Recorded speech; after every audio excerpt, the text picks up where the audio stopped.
उत्तर प्रदेश के देवरिया में तैनात पुलिस अधीक्षक संजीव सुमन इन दिनों अपने एक बयान को लेकर चर्चा के केंद्र में है। उनका एक वीडियो सोशल मीडिया पर तेजी से वायरल हो रहा है, जिसमें वे छात्रों के बीच भाषण देते हुए फिल्मी किरदारों के असर पर खुलकर अपनी बात रखते दिखाई दे रहे हैं।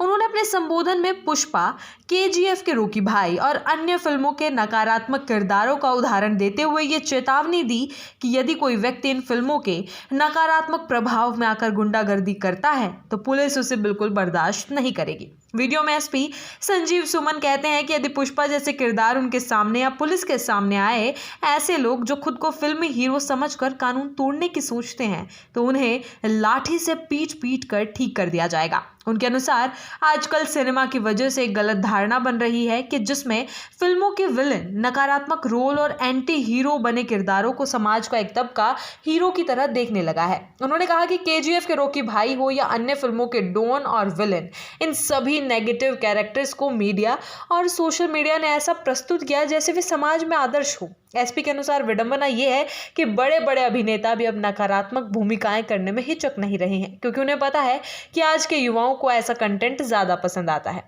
उनका मानना है कि फिल्मों और सोशल मीडिया का ये प्रभाव युवाओं के वास्तविक जीवन पर गहरा असर डाल रहा है। उन्होंने मंच से ये भी कहा कि जो बच्चा पढ़ाई लिखाई में अच्छा होता है, जो कल के समाज और देश की रीढ़ बन सकता है, उसे फिल्मों में अक्सर एक कमजोर और डरपोक किरदार के रूप में प्रस्तुत किया जाता है। वहीं सिगरेट पीने वाले, सड़क पर घूमने वाले और गुंडागर्दी करने वाले लड़कों को एक स्टाइलिश हीरो के रूप में दिखाया जाता है। ये कहीं ना कहीं बच्चों के मन में गलत संदेश छोड़ रहा है। मणिनाथ इंटरमीडिएट कॉलेज में आयोजित श्री मणिनाथ ब्रह्म जयंती के 56वें समारोह में पहुंचकर एसपी संजीव सुमन ने छात्रों और अभिभावकों को संबोधित करते हुए कहा कि सिनेमा सिर्फ मनोरंजन के लिए है, असल जिंदगी उससे बिल्कुल अलग है। उन्होंने युवाओं से अपील की कि वे फिल्मों और सोशल मीडिया में दिखने वाली अवास्तविक छवियों से बचे और अपने जीवन की राह खुद चुने। उनका कहना था कि सकारात्मक सोच और अध्यात्म की ओर झुकाव जीवन को बेहतर दिशा दे सकता है।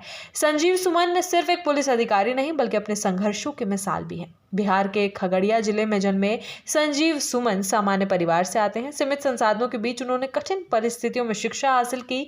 पढ़ाई के प्रति उनकी लगन इतनी मजबूत थी कि वे आईआईटी रुड़की तक पहुंचे और कंप्यूटर साइंस में बीटेक की डिग्री प्राप्त की। इसके बाद उन्होंने यूपीएससी की परीक्षा पास कर 2014 बैच के आईपीएस अधिकारी बने। उनकी पहली नियुक्ति 2016 में बागपत में एएसपी के रूप में हुई। इसके बाद 2018 में वे कानपुर में एडिशनल एसपी वेस्ट के पद पर भेजे गए, जहां उन्होंने कई महत्वपूर्ण मामलों में अपनी कार्यशैली से लोगों और विभाग का ध्यान खींचा। 2019 में उन्हें पहली बार किसी जिले का पुलिस अधीक्षक बनाया गया और उन्हें बागपत की कमान सौंपी गई। इसके बाद 2020 में उनकी तैनाती लखनऊ के डीएसपी ईस्ट के रूप में हुई। 2021 में वे लखीमपुर खीरी स्थानांतरित किए गए। जनवरी 2024 में उनका ट्रांसफर अलीगढ़ हो गया। अलीगढ़ में उनकी छवि एक कड़े और निष्पक्ष पुलिस अधिकारी के रूप में और भी मजबूत हुई। मॉब लिंचिंग के एक मामले में उन्होंने बिना किसी दबाव के कार्रवाई की, जिसके कारण वे काफी चर्चा में आए। हिंदू महासभा के एक प्रदर्शन के दौरान कानून व्यवस्था बिगड़ने की स्थिति बनने पर वे मौके पर पहुंचे और साफ तौर पर कहा कि चाहे कोई भी हो, कानून से खिलवाड़ करने वालों पर कार्रवाई निश्चित रूप से की जाएगी।